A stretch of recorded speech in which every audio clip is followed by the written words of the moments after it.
Abraham Lincoln का एक quote है,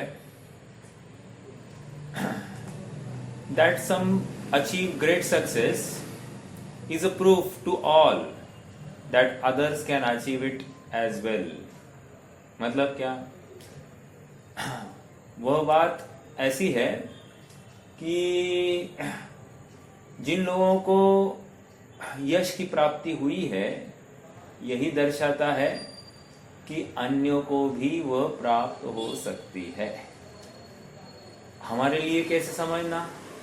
जिस प्रकार कोई जीव अनंत सुखी अनंत ज्ञानी हो गया है, अर्थात यशस्वी हुआ है, अतीन्द्रिय या इंद्रियों को जीत लिया है, ऐसा अगर कोई एक व्यक्ति भी होगा तो बस ये प्रमाण है कि हम भी ऐसा कर सकते हैं। अनुमेयत्वात्। अनुमेयत्वात् क्या है, किसी को याद है क्या? एक न्याय है, न्याय। क्या अनुमेयत्वात् मतलब क्या? जैसे कोई सोना है, अगर कोई 24 कैरेट का सोना है और कोई इम्प्योर सोना है, तो कह रहे इसमें भी 24 कैरेट का होने की लायकात है। ऐसा भी नहीं, डिग्री टू डिग्री कोई प्यूरिटी बढ़ती है, तो ऐसी भी कोई अवस्था होगी कि पूर्ण शुद्ध होगी।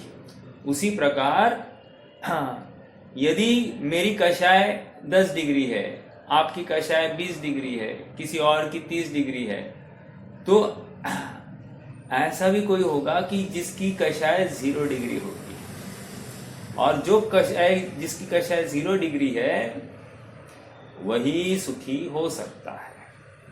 क्योंकि मैं स्वयं देख रहा हूं, जैसे जैसे कषाय घटती है वैसे वैसे मुझे आकुलता घटती है। विचार कीजिए ना थोड़ा सा, हमारा आज झगड़ा हुआ है और झगड़ा होने के बाद हम सामायिक में बैठे हैं, तो सामायिक में क्या दिखता है? आत्मा दिखता है या वो झगड़ा दिखता है? झगड़ा दिखेगा, समझ में आया। और आज हमारा कुछ ऐसा कोई विशेष कोई कार्य हुआ ही नहीं है, कहो तो आत्मा संबंधी चिंतन चला है, तो आज क्या दिखेगा सामायिक में? सामायिक में फिर वो आत्मा के विकल्प ही आएंगे। ये सरल सरल न्याय है। अब यहाँ पर समझा रहे कि भाई मोह राग द्वेष का अभाव जिसका हो गया है वही श्रमण है और वही मोक्ष मार्ग को प्राप्त होता है, अर्थात वही अपने कर्मों का क्षय कर सकता है। अभी मैं श्रेयांश के साथ में एक बात कर रहा था कि हो शांत गे निष्ठा मेरी, है ना ये बात? हो शांत गे निष्ठा मेरी और हो प्रगट ज्ञाता निष्ठा मेरी। ज्ञाता के प्रति मेरी निष्ठा प्रकट हो और ज्ञेयों के प्रति मेरी निष्ठा का अभाव हो। मतलब क्या फर्क पड़ रहा है दोनों में? मैंने ज्ञेय जाना तो क्या तकलीफ है, और ज्ञाता को जाना तो क्या तकलीफ है? कह रहे ज्ञेय को जाना तो तुमने स्वभाव को नहीं जाना, और यदि तुमने ज्ञाता को जाना तो अपने आप तुमने फिर वहां पर ज्ञेय भी झलका होगा या स्वज्ञेय भी झलका होगा। तुमने ज्ञाता स्वभाव का निर्णय किया, शाबाश, तुम्हारा काम हो गया। तो ज्ञाता स्वभाव के प्रति जिसकी निष्ठा है वही सुखी हो सकता है, और ज्ञेय स्वभाव के प्रति जिसकी निष्ठा है, वो ज्ञेय स्वभाव नहीं कहेंगे, ज्ञेयों के प्रति जिसकी निष्ठा है वो सुखी नहीं हो सकता। क्यों? उसको स्वभाव की प्राप्ति नहीं है। हाँ रोहित भैया, आपने वो कुछ मैसेज भेजा था, वो क्या है? प्रतिष्ठित, मैंने थोड़ा सा पढ़ लिया, जरा गड़बड़ थी। क्या है वो? आ जाइए अपने विषय में। देखो, निगोद अवस्था नहीं जानी है या निगोद अवस्था को नहीं प्राप्त करना है तो अपने ज्ञाता स्वभाव को देख लेना। अगर ज्ञाता स्वभाव, क्योंकि वहां के दुखों की क्या बात है। आज मान लो थोड़ी बहुत गर्मी बढ़ गई है, तो गर्मी बढ़ गई है तो हाय हाय हाय हाय हो रही है कि नहीं, त्रसित हुआ है कि नहीं। अब एसी में बैठे वाले की बात नहीं कर सकते अपन, क्योंकि वो त्रस्त ही नहीं है, वो विषय में एकदम मस्त है। अपन तो उसकी बात कर रहे हैं जो बिना विषयों के बैठा है। तभी तो जाकर परीक्षा की जाए तुम्हारी। नरक में निगोद में कौन तुम्हारे लिए एसी लाएगा। चलो ठीक है, मुझे तो ये कहना है कि हमको यहाँ की इतनी सी प्रतिकूलताएं सही नहीं जाती तो अन्य जगह भी कैसे होगी। इसलिए अच्छी बात यही है कि ये भी मेरा ज्ञाता स्वभाव है, इसमें मैं जानन वाला ही हूँ, ये पसीना मुझ में प्रवेश करता नहीं है। ऐसा अभ्यास करने का यत्न करो। देखो, क्योंकि तात जिनवर कथित तत्व अभ्यास करी जय, संशय विभ्रम मोह त्याग आपो लख लीजे। ये स्पष्ट बात है भाई, जिनेंद्र देव द्वारा कथित जो तत्व है उसी का अभ्यास करना। चलो, मेरा प्रश्न है आप सबसे, चलो ठीक है बाद में पूछूंगा। मुझे तो इतना कहना है कि तत्व का अभ्यास जरूरी है। मैं कौन हूँ, आया कहाँ से, ये विचार करना। मेरा स्वभाव क्या है, परद्रव्य का स्वभाव क्या है, वो परद्रव्य मेरा हो सकता है कि नहीं हो सकता है, गंभीरता से विचार करो। मुझे जो मोह राग द्वेष वर्तते हैं, केवली भगवान भी मान लो, किसी एक जिस वस्तु को मैं देख रहा हूँ जान रहा हूँ, उसी वस्तु को केवली भगवान भी जान रहे देख रहे हैं, लेकिन केवली भगवान को राग द्वेष नहीं वर्त रहा है और मुझे क्यों वर्त रहा है।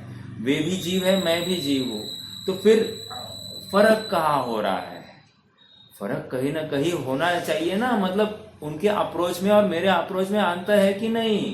तो जो अंतर है ये कमी है कि नहीं। अगर ये कमी है तो फिर कमी को दूर करना है कि नहीं। समझ में आ रहा है। हम दिन रात भगवान के दर्शन करते हैं, भगवान की वाणी सुनते हैं और फिर भी भगवान का अनुकरण नहीं करते हैं। तो ये वाणी सुनना, उनके भक्ति करना कोई कार्यकारी नहीं हुआ।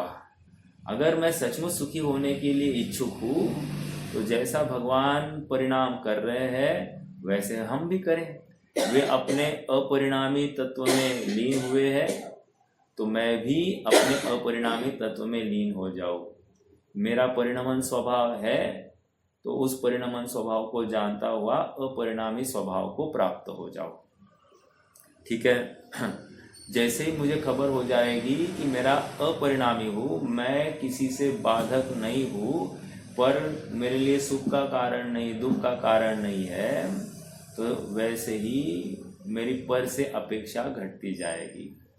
हाँ, मैं अभी थोड़ा एक साइकिलिंग करते हुए बाहर गया था, मैं विचार कर रहा था कि देखो हमको क्या विचार करना कि हमको किसी विषय से हम त्रस्त है, तो उस विषय से त्रस्त है तो ये क्या है, कषाय का परिचायक है कि नहीं, तो ये स्वीकार हुई कि नहीं ये बात कि मैं कषायवान हूँ, राइट। अब उस विषय को हटाना ये उपाय है या अपनी कषाय को मिटाना ये उपाय है। समझ में आ रहा है क्या। लॉजिकली हम जो उद्यम करते विषय को हटाने का प्रयास करते, लेकिन यहाँ पर समझा रहे कि तुम अपनी कषाय को हटाओ। समझ में आया।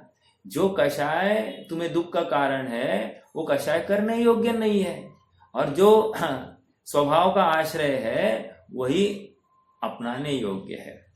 ठीक है। हाँ, जैसे प्रत्येक पदार्थ है, जैसे उसका परिणमन है, केवली भगवान ने देखा है, वैसे ही उन पदार्थों को देखो।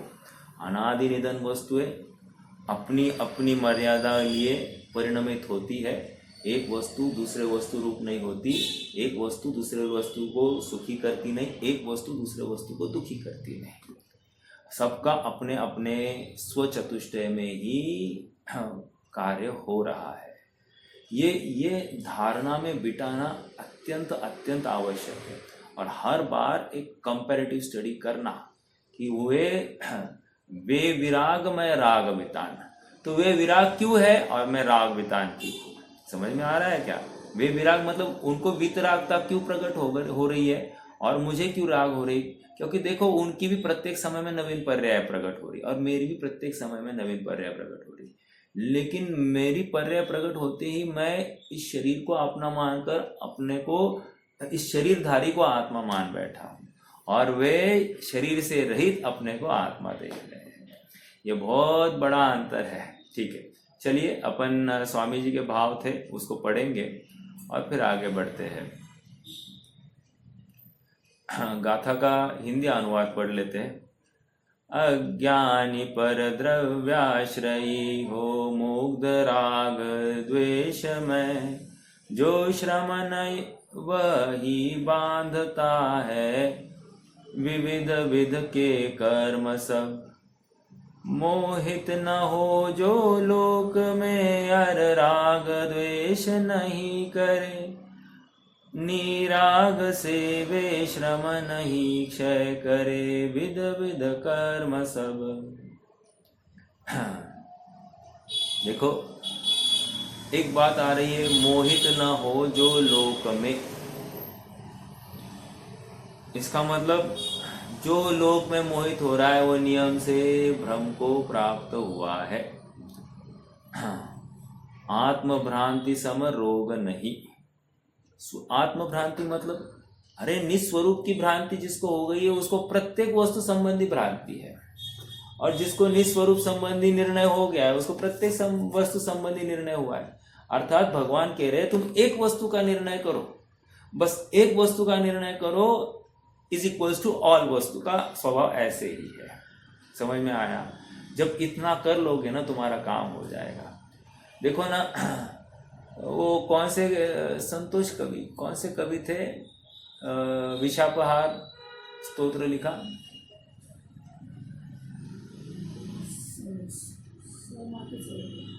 संतोष कवि है क्या, जिन्होंने धनंजय कवि, बहुत अच्छा, धनंजय कवि थे।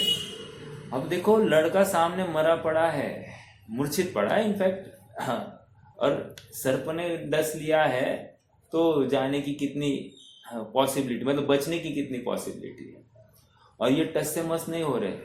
अर्थात प्रायोरिटी देखो, मेरे आत्मा से बढ़िया और कुछ नहीं है, आत्मा से इंपॉर्टेंट और कुछ नहीं है। ऐसी दृढ़ वो मतलब आत्म तत्व के प्रति समर्पण भाव किस जाति का होगा आप पकड़ना जरा। मतलब ये श्रावक का होता है, इसमें विरोध नहीं है। दूसरा उदाहरण सेठ सुदर्शन का लीजिए। उठाकर लेकर आए, अपराधी के रूप में उनको खड़ा किया जा रहा है, और उनको अपनी सफाई देने का भाव नहीं हो रहा है। आश्चर्य है कि नहीं? मैं देख लूंगा, मैं कर लूंगा, ऐसा भी नहीं है। विचारणीय बिंदु है कि नहीं? वो कौन था, अंजन चोर, उसको भी मृत्यु दंड दिया था, उसको भी, वो भी सफाई नहीं दे रहा है। कितनी बड़ी बातें हैं ना। मतलब जो जो विशेष पुरुषार्थी जीव है वे सफाई नहीं दे रहे हैं, और हम अल्प पुरुषार्थी है तो हम अपनी सफाई देते हैं। हम स्वयं को कैसे सही है ये सिद्ध करने की कितना बल लगाते हैं। समझ में आया? मान लो किसी के साथ मेरा थोड़ा सा तात्विक मतभेद हो गया, और उसने मुझे थोड़ी बहुत कम ज्यादा बातें कही दी होगी, तो अब मैं वो कैसे गलत हूं ये सिद्धि के लिए ज्यादा उपयोग जोर लगाता हूं। ये क्या है? ये कषाय की है, मतलब मुझ में कषाय है, उसका परिचायक है। राइट? यहाँ पर ये समझा रहे हैं कि भाई उसने जो कुछ कहा अपने हित के लिए कहा होगा, तो कोई बड़ी मतलब गलत बात है नहीं। और दूसरी बात, उसने बोल दिया ये उसका अभिप्राय है, उसके कहने से मेरा क्या बदला, मैं तो जो का त्यों भरपूर हूं। दो बात। दूसरी बात क्या, वस्तु स्वरूप ये कह रही है कि ये तो मेरे लिए ज्ञाता स्वभाव था, वो तो चला गया उसका स्टेटमेंट, अब क्या है, अब कुछ नहीं है। ऐसा निर्णय करके अपने ज्ञाता स्वभाव का निर्णय जो करता है वो अपने आप सुख को प्राप्त होता है। देखो ज्ञाता स्वभाव की बात क्यों कर रहा हूं, क्योंकि जहां पर ज्ञाता स्वभाव मुख्य हो गया ना, इसको ज्ञेय दिखता ही नहीं है, इसको ज्ञेय दिखता ही नहीं है, उसको ज्ञाता स्वभाव के बाद इमीडिएटली आत्मा ही दिखाई देता है। हाँ, अब भले ही ज्ञेय भी दिखाई दे, उस ज्ञेय की मुख्यता नहीं होती है, गौणता होती है। और जहां पर ज्ञेय मुख्य, ज्ञाता स्वभाव मुख्य है, तो अपने आप ज्ञेय गौण हो गया है ना, तो जानते हुए भी नहीं जानता है ऐसा कहने में आता है। ठीक है? देखो पेज नंबर 170 होगा ना। हाँ, 170 का लास्ट पैराग्राफ देखो नीचे। जो मुनि अपने चैतन्य स्वभाव का आश्रय छोड़कर शरीर मन वाणी से लाभ मानते हैं, मुनि का भी लेना और अपने को भी इसमें बिठालना, ठीक है। जो मुनि अपने चैतन्य स्वभाव का आश्रय छोड़कर शरीर मन वाणी से लाभ मानते हैं, पुस्तक से ज्ञान होगा, यात्रा करने से धर्म होगा, लगाना बहुत मस्त बोल रहे हैं, ऐसा मानकर निमित्त तथा पुण्य पाप के भावों का आश्रय करते हैं, वे मोही है। मोह किसको कह रहा है? यहाँ पर पुण्य पाप के भावों का आश्रय जो करे सो मोही, ठीक है। पाप भाव तो क्या करेंगे, लेकिन पुण्य भाव कर रहे हैं वही मोही। पर द्रव्य तथा पुण्य पाप से निवृत्त होने पर धर्म होता है, ऐसा न मानकर पर में लाभ नुकसान माने, यह मिथ्या है। अर्थात अब सोना इतना बढ़ गया, अब कैसे करे यार, पहले मिल रहा था ले लिया होता अच्छा होता, ये क्या कशा है आपने। जा जे योग्य छे, जितना संयोग होना था उतना ही होगा, ये निर्णय करते आना चाहिए हमको। समझ में आ रहा है? देखो संसार वृक्ष का स्मरण हो रहा है। संसार वृक्ष में क्या है, अच्छी वो आदमी भागते भागते आया और पेड़ पर चढ़ गया। पीछे कौन था? वो चिंगाड़ता हुआ हाथी था। अब ये पेड़ के वृक्ष पर चढ़ गया तो हाथी आ गया, वो उसने क्या किया, उस वृक्ष को हिलाना चालू कर दिया। हिलाना चालू कर दिया तो ये क्या हो गया, ये पेड़ से फिसल गया। फिसलते फिसलते ये क्या हो गया, टहनी पर इसने हाथ पकड़ लिया। अब नीचे देखता है तो क्या है, एक अजगर है, और क्या है, 4 सांप है, और क्या है, कह रहे एक सफेद चूहा है और एक काला चूहा है, राइट। और क्या है, कह रहे देव विमान है, और क्या है, एक मधुमक्खी का छत्ता है, और क्या है, मधुमक्खियां इसको काट रही है, और क्या है, मधुमक्खी के छत्ते से एक बूंद गिर रही है। अब देखो देव आए हैं इसको मदद करने के लिए, हम क्या लगाएंगे, जिनवानी आ गई है हमको मदद करने के लिए, ठीक है। देव आ रहे, चलो बैठो। अब ये कह रहा है नहीं, इतना चखलू, इतना चखलू, ओके।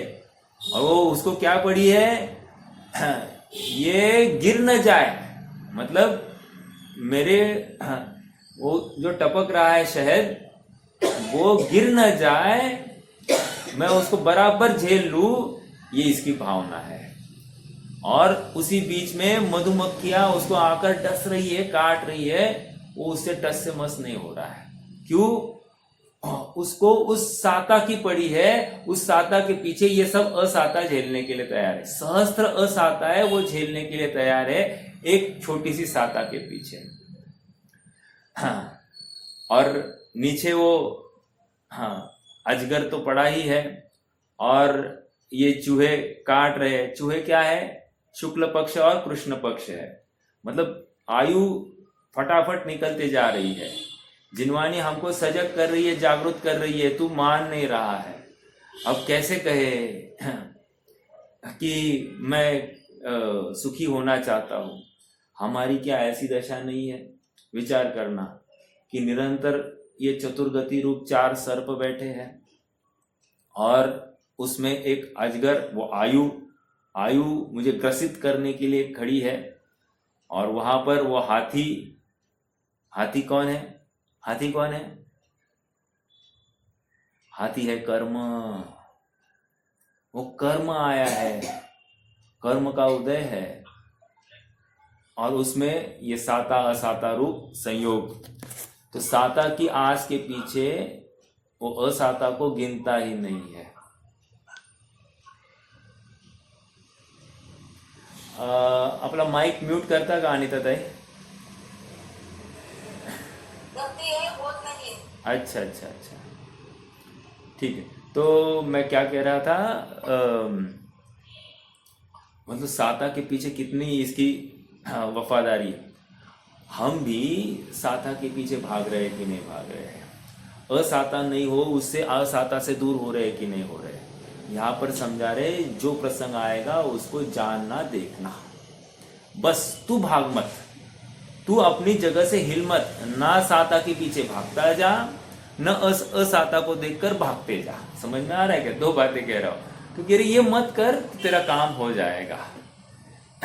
और जीव अहरनिश उन विषयों के पीछे, भोगों के पीछे या तो भागता है या विषयों से, दुखदायी विषयों से उनसे पिंड छुड़ाना चाहता है। देखो, और यहाँ पर इसमें नियम से उसको राग द्वेष कषाय होती ही होती है, और शरीर के प्रति मोह हुए बिना ऐसा राग द्वेष संभव नहीं है। एक अच्छी बात सुन रहा था, देखो कह रहे थे कि आज समाज में सहिष्णुता नहीं रही है। एक वो जमाना था कि राम अपना सब कुछ भरत के लिए छोड़कर गए और भरत उसमें से कुछ भी अपना मानने के लिए तैयार नहीं। समझ में आ रहा है? हाँ, और जैसे ही राम आए तो अपना जो कुछ है सब कुछ देकर वे खाली हो गए। दूसरा, यहाँ पर हरिवंश पुराण की घटना है, युधिष्ठिर वहां पर जुआ खेले, पांचों भाई उसके साथ खड़े रहे, आपने हमको बर्बाद किया, ऐसा कुछ भी नहीं। बड़े भाई की गलती है लेकिन उसके साथ खड़े रहे, कितनी बड़ी बात है ना। और रावण ने इतनी गलती की, उसके पुत्र, उसके भाई सब मरण को प्राप्त हुए ना, सब जानते थे कि नहीं ये गलत किया है, लेकिन भाई के प्रति निष्ठा किस जाति की होती है। मुझे तो इतना कहना है कि हम गलत है ये सिद्ध करने में कितना जोर लगाते तो कितने कषायवंत होते हैं, और वही हो गई ये गलती ऐसा कहकर हम शांत क्यों नहीं होते। ये प्रयास हमको करना चाहिए। यदि सुखी होना चाहते हैं तो हमको ये प्रयास करते आना चाहिए, ठीक है। और देखो, ये अभ्यास अहर्निश करना है, रातों रात आपको सिद्ध हो जाएगा ये बात नहीं कह, लेकिन अन्यों ने इसी प्रकार चलकर अपनी कषायों के ऊपर विजय प्राप्त की है, अकषाय स्वभाव का आश्रय लेकर किया है। हम भी अकषाय स्वभाव का आश्रय लेवे और हमको भी ये कषाय नहीं होगी। समझ में आ रहा है क्या? यही उपाय है, अन्य प्रकार से नहीं है। नहीं तो प्रसंग बहुत है संसार में भटकने के लिए। चलो क्या कह रहे हैं यहाँ पर, ऐसा मानकर निमित्त तथा निमित्त की राह देखता है। दूसरा, पुण्य पाप के भावों का आश्रय करते हैं, वे मोही है। परद्रव्य तथा पुण्य पाप से निवृत्त होने पर धर्म होता है। क्या क्या कहा? परद्रव्य से निवृत्त होना, परद्रव्य मतलब पहले शरीर, ठीक है, तथा पुण्य पाप के भाव, इनसे भी निवृत्त हो जाओ। ये अच्छा ये बुरा नहीं नहीं नहीं, शुभ भाव भी संसार का कारण है, ठीक है, इनसे निवृत्त होने पर धर्म होता है। ऐसा न मानकर पर में लाभ नुकसान माने, यह मिथ्या है।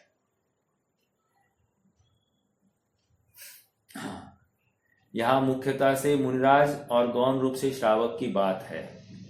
पर को समझाओ अथवा पर के कारण समझ में आया, ऐसा मानने वाला मैं स्वयं ज्ञान स्वभावी तत्व हूं, इस बात को भूल गया। समझ में आया? पर को समझाओ या पर के कारण समझ में आया, ऐसा मानने वाला मैं स्वयं ज्ञान स्वभावी तत्व हूं, ये भूल गया। समझाने से समझ नहीं जाता, जब समझे तब स्वयं समझ जाता। क्या समझ? स्वयं समझ में आता है जो कुछ होगा। क्या कह रहे? मतलब जब ये समझने का यत्न करे तो समझ जाएगा, जब ये समझने का यत्न नहीं करे तो लाख कोई कहे मैं तुम्हें समझा सकता हूं तो ये हो नहीं सकता। समझ में आ रहा है क्या? जिसको विश्वास है कि मैं ये प्राप्त करके रहूंगा तो उसको दुनिया की कोई ताकत उसको वहां से हटा नहीं सकती। और जिसको विश्वास ही नहीं है तो उसको कोई दुनिया की ताकत उसको उभार नहीं सकती। समझ में आ रहा है? तो पर को समझाओ अथवा पर के कारण समझ में आया ऐसा मानने वाला स्वयं ज्ञान स्वाभाविक तत्व हूँ इस बात को भूल गया है। अब इसके समझाओ की जगह क्या करना? पर के कारण दुखी हुआ हूं या पर के कारण पर को मैं दुखी कर सकता हूं। दो, पर के कारण सुखी हुआ हूं या पर के कारण मैं सुखी हो सकता हूं या पर को मैं सुखी कर सकता हूं। पर को मैं मार सकता हूं, पर को मैं जीवित कर सकता हूं, पर को मैं पर के कारण मैं मर गया और पर के कारण मैं जिंदा हुआ। ये सब मानने वाला क्या है? ज्ञान स्वाभाविक तत्व हूँ इस बात को भूल गया है। वे 6 गाथाएं याद करना कुंद कुंद की 247 to 253 समय सार।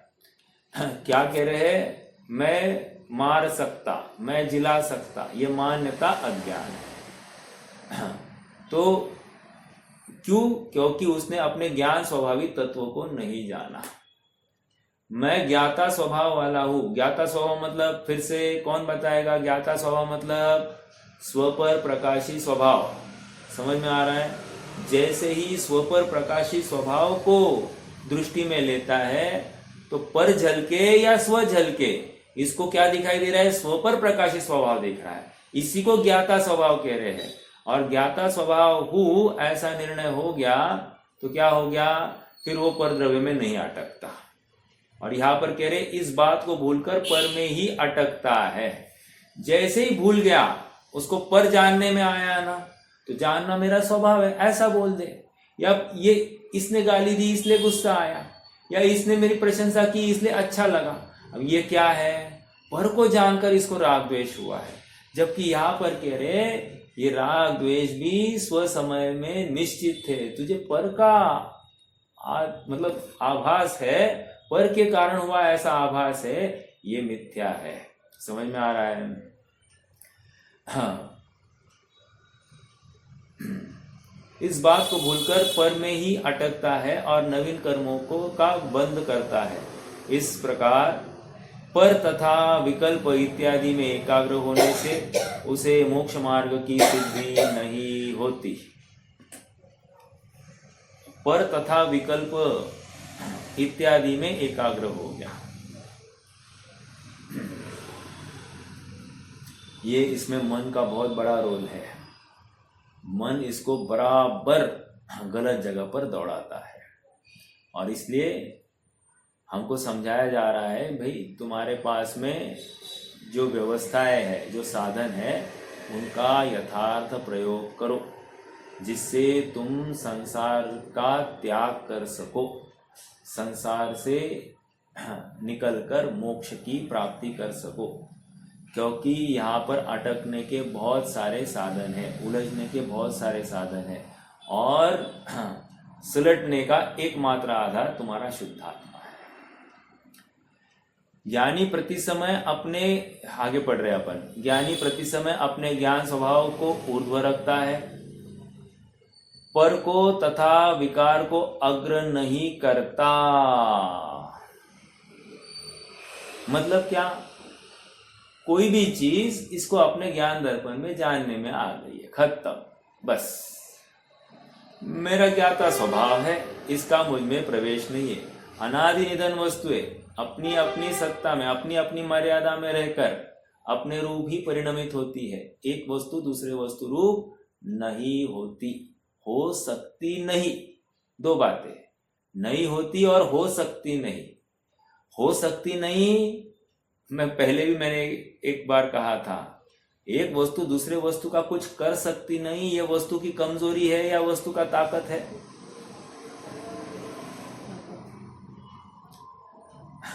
देखो ये ताकत है, कर सकती नहीं है, वस्तु की कमजोरी नहीं है। विचार करो ना, अगर कर सकती तो क्या होता? मैं शरीर का कुछ परिणमन कर सकता तो क्या होता? तो मैं चाहता वैसे शरीर को रखता एक, अर्थात शरीर का परिणमन फिर शरीर के अधीन नहीं होता, उस पुद्गल के अधीन नहीं होता, उन कर्मों के अधीन नहीं होता, इस जीव के परिणाम के अधीन होता। 2, तीसरी बात कह रहे हैं कि इस शरीर को चेतनमय बना लेता। किसकी कितनी विकल्प हो सकती, कुछ बोल नहीं सकते ना। कदाचित मैं चाहता कि ये शरीर भी चेतन बन जाए, हो सकता कि नहीं हो सकता। अर्थात परद्रव्य अपने अनुसार परिणमित हो जाए, इसमें बहुत बड़ी दिक्कत है।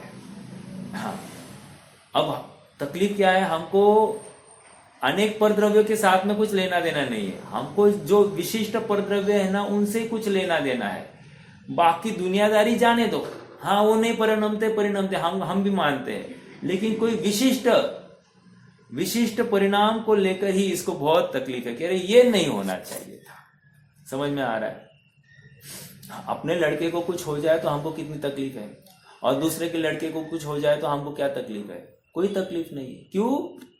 क्योंकि वह मोह राग द्वेष नहीं है, तो वो परद्रव्य की वैल्यू ही नहीं है अपने इसमें, अपनी धारणा में जो जिसको मैं अपना मान बैठा हूं उसके प्रति वैल्यू है।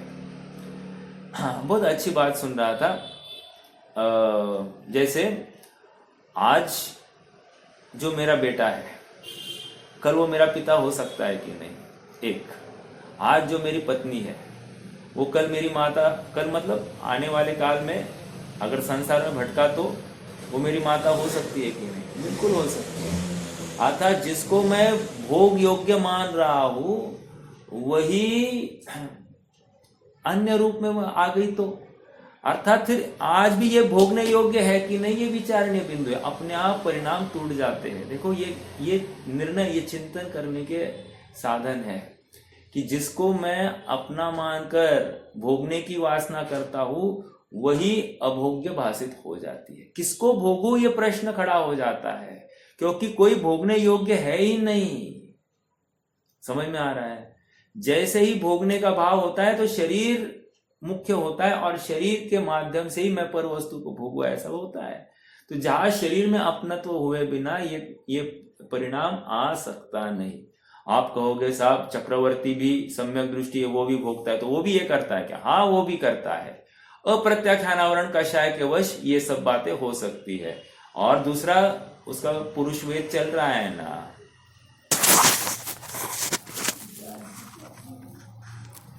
हाँ, बात आ रही है। हाँ, आने गड़े है ना, वो थेम गड़े रामू।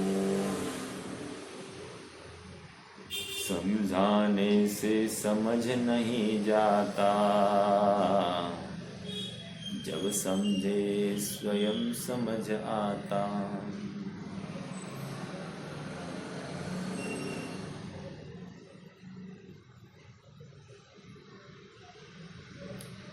ओ शांत गे अनिष्ठा मेरी, मद मत्सर मोह विनश जाए। हाँ, क्या चल रही थी बात?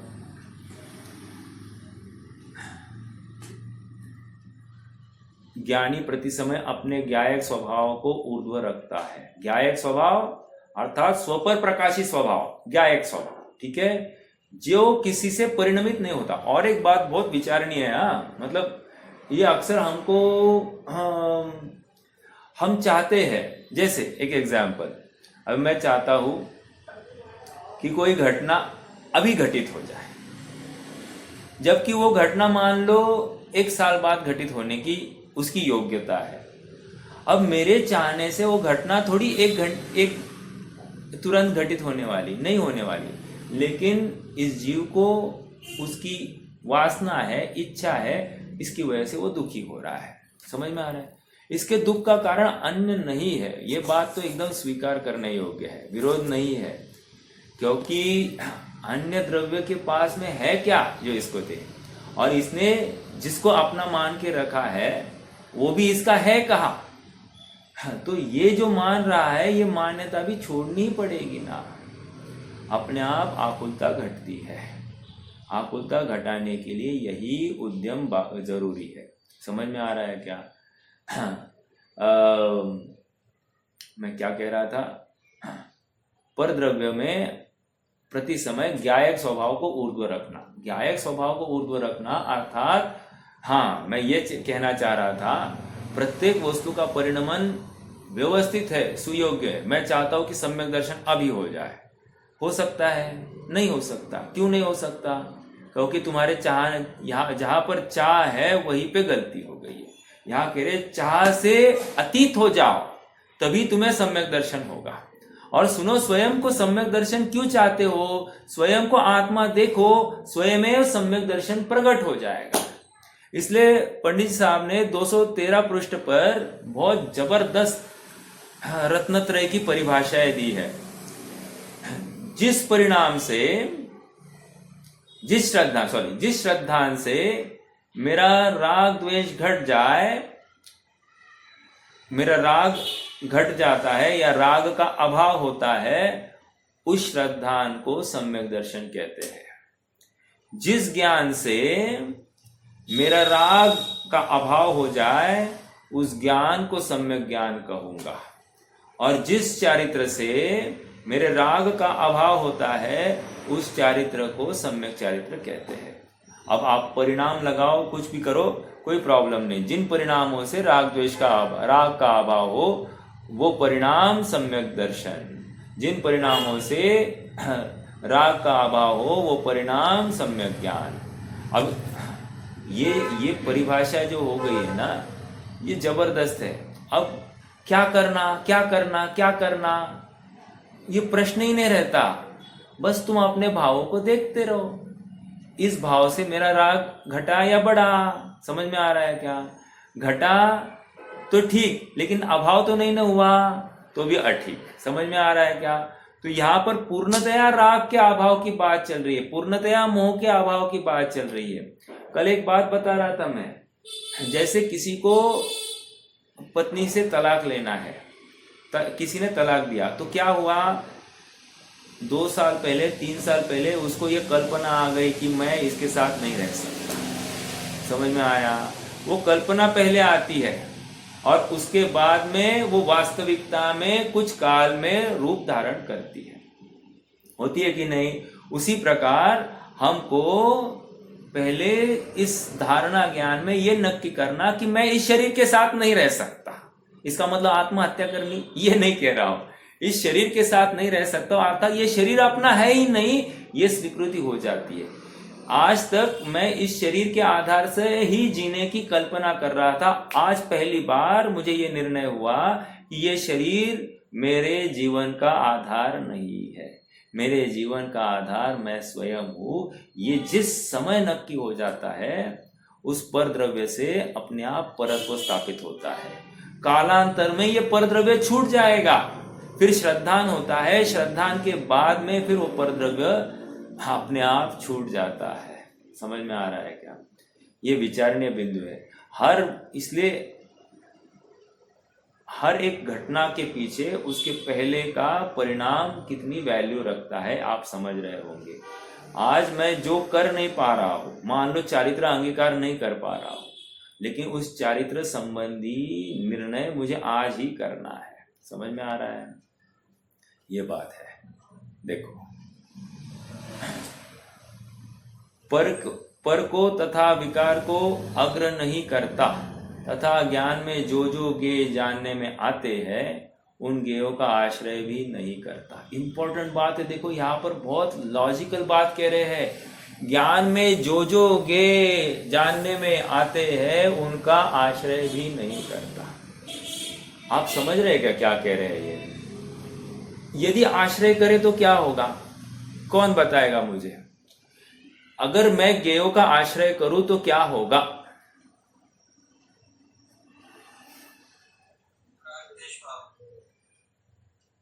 ठीक है, वो आपने कंक्लूजन ही बोल दिया, फाइनल ही बोल दिया। उसके पहले क्या होगा? पर्याय बुद्धि हो जाएगी। अरे, ज्ञाता स्वभाव का विस्मरण हो गया। मैं ये चाहता हूं, ज्ञाता स्वभाव का विस्मरण हो गया तो अपने आप आत्मा ओझल हो गया। जहां पर ज्ञाता स्वभाव दिखाई दिया तो साथ साथ आत्मा है, ये वो बराबर पकड़ लेगा वो आत्मा को। समझ में आ रहा है क्या?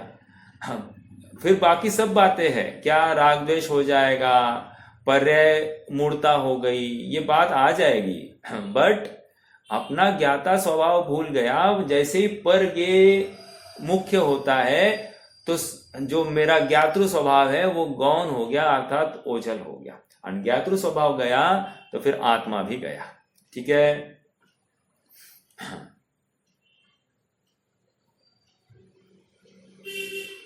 जो जो ज्ञेय जानने में आते हैं उन ज्ञेयों का आश्रय भी नहीं करता, वह तो मात्र ज्ञान स्वभाव का आश्रय करता है। समझ में आ रहा है? आगे देखो, ये अभ्यास है, दिन भर ऐसा अभ्यास करना है। प्रत्येक समय में कोई ना कोई चीज जानने में आती है और हर समय में, जैसे हम रसोई बना रहे हैं, है ना, तो रसोई बन रही है, उस समय में उस रसोई का ज्ञाता बनना। ये टेस्टी हो गई तो मैंने बनाई, और टेस्टी नहीं हो गई तो ये माल मसाला नहीं था इसलिए टेस्टी नहीं हो गई, ऐसा नहीं करना। समझ में आया? दोनों समय में ये मैं तो ज्ञाता स्वभाव वाला हूं। समझ में आ रहा है? ये ऐसा भोजन कर रहे हैं तो भोजन के समय में भी अभी नमक ज्यादा है, ये बस उसका ज्ञाता। ये अभ्यास करने योग्य है। क्यों? हर समय में हम मीन मेक निकालेंगे तो वहां पर नियम से कषाय होती है।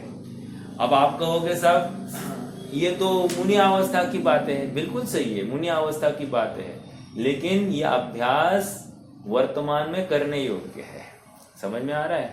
और ऐसे ही अभ्यास जिसने जिसने बढ़ाया है वही चलकर आगे मुनि अवस्था को प्राप्त हुआ है। जिसने ये अभ्यास ही शुरू नहीं किया वो मुनि अवस्था को कैसे प्राप्त होगा? नहीं होगा। देखो, बाह्य पदार्थ अनुकूल व प्रतिकूल नहीं है तो क्या प्रतिकूल है? मेरी उन संबंधी विचारधारा प्रतिकूल। देखो देखो, जैसे मैं किसी को कहूं कि ये अमुक व्यक्ति है ना, ये ऐसा ही है, तो सामने वाले ने कैसे उसका इंटरप्रेट करना चाहिए? उसने इस प्रकार इंटरप्रेट करना चाहिए कि इसकी अमुक व्यक्ति के संबंध में विचारधारा ऐसी है। समझ में आया? इसका मतलब सामने वाले ने ये नहीं कहना चाहिए हाँ हाँ वो वैसा ही है, नो नो, गलत। समझ में आ रहा है क्या? जैसे मैंने कहा श्रेयांश गलत है, ठीक है, मतलब पागल है, जो कुछ है मैंने कह दिया, तो इसका मतलब क्या? ये मेरा श्रेयांश को देखने का दृष्टिकोण है। तो आपको ये सुनकर क्या करना? इनका दृष्टिकोण है, श्रेयांश पागल है क्या? नहीं नहीं नहीं नहीं नहीं, इनके दृष्टि में श्रेयांश पागल है, इतनी ही बात सिद्ध होती है। समझ में आया? मैंने किसी को पागल कहा, मूर्ख कहा, तो मेरी दृष्टि में मूर्ख है, इसका मतलब वो व्यक्ति मूर्ख होता है क्या? नहीं होता है। समझ में आ रहा है? ये ज्ञातृ स्वभाव का निर्णय करने की बात है। क्या क्या? बाह्य पदार्थ अनुकूल व प्रतिकूल नहीं है, अर्थात कुछ भी, हाँ, ये तो एक किसी की विचारधारा है, ये अनुकूल है और ये प्रतिकूल है। किसी को ठंड अनुकूल है, किसी को ठंड प्रतिकूल है, किसी को गर्मी अनुकूल है, किसी को ठंडी अनुकूल, गर्मी प्रतिकूल है। समझ में आ रहा है क्या? तो पदार्थ ये नहीं है। देखो एक उदाहरण अच्छा याद आया। एक व्यक्ति की दो लड़कियां हैं, हाँ? एक लड़की को दिया उन्होंने कुम्हार के पास और एक लड़की को दिया किसान के घर पर, ठीक है। अब जो कुम्हार के घर गई है लड़की, वो पिता को कह रही है, पिताजी कुछ तो करो कि वर्षा नहीं होवे, मतलब पानी नहीं बरसना चाहिए। और जो किसान के घर दी है लड़की, वो कह रही है कि पिताजी कुछ तो करो तो जिससे वर्षा पानी बरसना चालू कर दे। अब पिताजी किसकी माने? पिताजी किसकी माने? कह रहे किसकी माने क्या? किसकी माने? ये तो इष्ट अनिष्ट है ही नहीं वर्षा। और वर्षा जानबूझकर किसी को किसी का अच्छा करती है, किसी का बुरा करती है, ऐसा नहीं है। हाँ, वो रत्नकणि श्रावकाचार्य में आया ना कि भगवान की वाणी निरपेक्ष है, वो किसी का अच्छा भी नहीं करने के लिए और किसी का बुरा भी करने के लिए नहीं।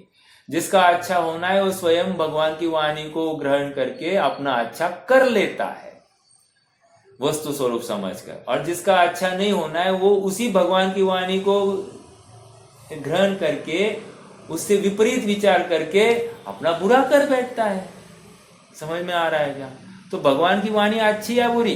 कह रहे भगवान की वाणी अच्छी और बुरी है ही नहीं, अनुकूल और प्रतिकूल कुछ भी नहीं है। किंतु स्वयं का राग रहित ज्ञान स्वभाव अनुकूल है और विकार प्रतिकूल है। Underline this. मेरा राग भाव, राग सहित ज्ञान स्वभाव अनुकूल और विकार सहित जो ज्ञान स्वभाव है, अभी ज्ञान स्वभाव क्या कहेंगे, ज्ञान भाव है, वो प्रतिकूल है। अर्थात सब मेरे ज्ञान की कल्पना की ही तो बातें हैं, राइट। सच्चे श्रद्धा ज्ञान के कारण धर्मी जीव को एकत्व बुद्धि का राग द्वेष नहीं होता, और जो मुनि विशेष स्थिरता करते हैं वे मोह राग द्वेष रूप नहीं परिणमते तथा कर्मों से भी नहीं बनते, अपितु मुक्त ही होते हैं। तो सर्वप्रथम करना क्या? सर्वप्रथम जो मोह के विषय है उनको एक नोट डाउन करना कि भाई ये मोह का कारण है, एक। फिर जहां जहां कषाय हुई है उन कषायों को नोट डाउन करना, दो। अब बारंबार फिर से वही प्रसंग आने वाले हैं कि नहीं? आएंगे। अरे प्रसंग ने भले ही नहीं आए, जो अभी वर्तमान में कषाय जिसके कारण हो गई है, दोबारा उसका विकल्प तो आएगा कि नहीं? आ सकता है कि नहीं? आ सकता है। जैसे मेरे पुत्र के प्रति बहुत प्रेम है, तो वो कषाय है कि नहीं है? है। अब जब मेरा पुत्र मुझे दिखाई देगा या जब मुझे मेरे पुत्र की याद आएगी, उसका अच्छा हो, भला हो, अमुक हो, तमुक हो, ये सच्चे मार्ग पर चलता रहे, इसकी लोग में बहुत प्रशंसा हो, ये बहुत धन दौलत कमाए, ये भावना आएगी कि नहीं? ये क्या है? कषाय है कि नहीं? समझ में आ रहा? अर्थात अब मेरा लड़का मेरे लिए अनुकूल प्रतिकूल है क्या? नहीं। प्रतिकूल अनुकूल क्या है? ये सब मेरा राग भाव उसमें जो बैठा है, वो सचमुच मुझे राग द्वेष जो है वो एक्चुअली दुख का कारण है। समझ में आ रहा है? सच्चे श्रद्धा ज्ञान के कारण धर्मी जीव को एकत्व बुद्धि का राग द्वेष नहीं होता, और जो मुनि विशेष स्थिरता करते हैं वे मोह राग द्वेष रूप नहीं परिणमते तथा कर्मों से भी नहीं बनते। यहाँ पर इन शॉर्ट पूरा प्रोसेस बताया है कि भाई तुम्हें अकर्म स्वभावी आत्मा को पहले ध्याना, जिसमें कर्म का लवलेश भी नहीं है, एक। दूसरी बात, जो कोई उपचार से या व्यवहार से कर्म बंध बताया गया है, उसमें भी मेरी भ्रांति, वस्तु स्वरूप संबंधी भ्रांति ही कारण है। तो ये वस्तु स्वरूप की भ्रांति जैसे ही हट जाएगी तो मेरा काम हो जाएगा। समझ में आ रहा है? हाँ जी। देखो टेक्निकली कितनी सरल बातें हैं ना यहाँ पर, कि मैं भूल स्वयं निज वैभव को, हाँ, मैं भूल्यो अपनपो, मैं भ्रम्यो अपनपो विसरी आप। मैं क्यों भ्रमा हूं? स्वयं को भूल जाने से। और स्वयं को क्यों भूल गया? दूसरे ने भुलाया ऐसा नहीं, मैं स्वयं ही अपने आप को भूल गया। हाँ, वे मोह राग द्वेष रूप नहीं परिणमते तथा कर्मों से भी नहीं बनते, अपितु मुक्त हो जाते हैं। इस प्रकार इन गाथाओं में दो टूक शब्दों में यह कहा गया है कि गे भूत। देखो मुझे ना, मैं थोड़ा सा एक कहीं जा रहा था, तो रास्ते में ना मुझे ऐसी रास्ते के बीच में ही ना झोपड़पट्टी दिखाई दी, और जो कि वो रिजर्व्ड एरिया है, मतलब वो किसी का कोई वहाँ पर कुछ भी बनाए ऐसा नहीं, ये गवर्नमेंट प्रॉपर्टी है। तो वहाँ पर मुझे एक दो झोपड़पट्टी दिखाई दी, तो मैंने कहा यार ये यहाँ पर क्या कर रहे हैं? विचार आया इनको हटा देना चाहिए। दूसरा विचार, फिर तीसरा विचार आया, इनकी वर्तमान की योग्यता ही यहाँ पर बैठने की है, सो यहाँ पर बैठे हैं, और जब हटने की योग्यता होगी तब हट जाएंगे। मैं भाव करके ऐसा क्यों उनको हटाने जुटाने की बात कर रहा हूं, एक। दूसरी बात, आज क्या उदय आया है उनका उनको ही पता है कि उनको रहने की कोई व्यवस्था नहीं है। ऐसा भी हो सकता है, तुझे रहने के लिए घर है इसलिए तू विचार नहीं कर पा रहा है। आज उनको रहने का घर नहीं है इसलिए वो कहाँ पर भी रहने की नौबत आई है उनके ऊपर, उनकी बहुत खुशी है, ऐसी बात नहीं होगी ना। ये समझ में आ रहा है क्या आपको? कितने सारे तर्क आ जाते, हमको एक विकल्प के पीछे कितनी सोच रखनी चाहिए, तब जाकर वो परिणाम योग्य अयोग्य हम कर रहे हैं नहीं कर रहे ये। और धीरे धीरे ऐसा अभ्यास करके हमको कोई गैप भी दिखाई दिया तो ये अच्छा बुरा तो छोड़ दीजिए, होगा इससे क्या? समझ में आ रहा है क्या? होगा इससे क्या? देखो अक्सर बाहर है ना, ऐसे कोई आवाज देकर सब्जी या कुछ बेचते रहते हैं, या कोई ग्रोसर या जो कोई बेचने की बात चलती है बाहर, तो वो आवाज दे रहे होते हैं। मान लो हमको वो आवाज ठीक से समझ में नहीं आ रही, तो हम क्या करते, भागते भागते आते, क्या बेचने के लिए आया है। अब देखो विचार करना, हमको किसी वस्तु की जरूरत है क्या? नहीं। तो नहीं है तो भी हम बाहर, घर के बाहर क्यों देखने आए, झांकने के लिए, कौन है क्या बेच रहा है? इसका मतलब कोई ना कोई रुचि है क्या? अगर सस्ता होगा तो ले ले। सस्ता मतलब क्या? इष्ट भाव है सस्ते मिलने में, या अनिष्ट भाव है महंगा मिलने में। समझ में आ रहा है क्या? ये क्या है? ये ज्ञेय निष्ठा है, ज्ञाता स्वभाव का विस्मरण है। मोह के बिना ऐसे ये राग द्वेष हो नहीं सकते। समझ में आ रहा है क्या? ये सब विचारणीय बिंदु है। मतलब हर छोटे छोटे प्रसंग में आप खड़ा करना अपने कषाय भाव हुए कि नहीं हुए। हमको अभी इतनी मोटी चमड़ी हो गई है अपनी कि हम छुटपुट कषायों को कषाय मानते ही नहीं है। और इतना क्या, इसमें क्या, ऐसा कहकर उन गलत भावों को हम गलत मानने के लिए तैयार नहीं है। समझ में? वो तो हटना कब कैसे? और यहाँ कह रहे हैं कि सूक्ष्म मिथ्यात्व भी सूक्ष्म हो, अल्प भी मिथ्यात्व हो तो मुझे सम्यक्त्व का अधिकारी नहीं हो। अल्प भी मिथ्यात्व मुझे मिथ्या दृष्टि ही घोषित करता है। विचार करना। इस प्रकार इन गाथाओं में दो टूक शब्दों में यह कहा गया है कि ज्ञेय भूत पर पदार्थों का आश्रय करने वाला ज्ञानात्मक आत्मा से भ्रष्ट अज्ञानी जीव कर्मों से बंधता है, और ज्ञेय भूत पर द्रव्यों का आश्रय नहीं करने वाला, आश्रय नहीं करने वाला मतलब क्या? उनमें इष्ट अनिष्ट कल्पना नहीं करने वाला। ज्ञेय भूत पर पदार्थ जानने में आते हैं, लेकिन उनके जानने भी अपना ज्ञाता स्वभाव जो जिसको दिखता है अपने आप पर द्रव्यों का आश्रय छूट जाता है, और ज्ञानात्मक आत्मा का आश्रय कर कर्मों से मुक्त होते हैं।